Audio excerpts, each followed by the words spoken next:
for some of us, when we're in the system, we're not thought of in that way, right? We're only thought of as that moment in time where we screwed up, made that horrible mistake, where we committed a huge act of violence that led us into the system. And that was me at some point. I work at Vera now. I am a nationally recognized youth partnership expert, is what people call me.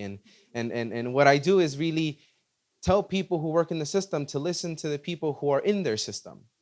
I mean, that's pretty common sense, right? You want to offer the right services. Who better to listen to than the people who are essentially receiving your services? But I get paid, quite a lot of money just to go and tell people that over and over.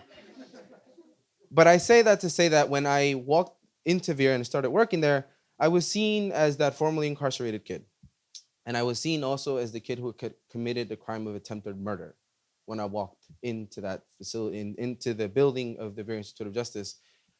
But when I walked into the system, that's what I was viewed as, right? I was viewed as the kid who was a gangbanger, who was angry, who was impulsive, who was an alcoholic, who was very much the exact representation of the definition of, quote, a super predator, as Gigi had already mentioned. I was that person who was incorrigible, incapable of change.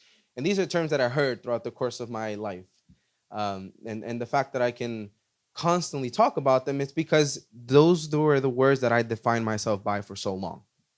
And those are the words that people who are in the criminal justice system define themselves by on a consistent basis. When I'm in a room sitting down with commissioners, they're always repeating that term: inmate, convict, felons, ex-convicts. Labels matter in ways that you could not imagine. I lived up to my labels. I was a gangbanger. I was angry. I was violent.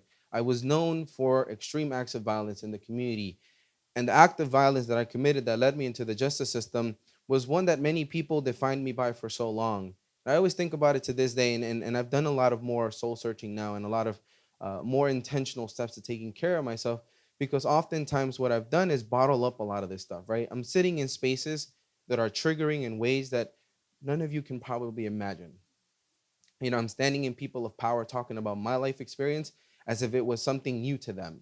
And it's like, I live this every day. And for you, this is, again, for some of you, you're sitting in an ivory tower with your high salary, with your nice car, your nice house, your nice family. And I'm talking to you about my family, my pain, my struggles, and my suffering in order to convince you that what we need to do is help people, not harm people.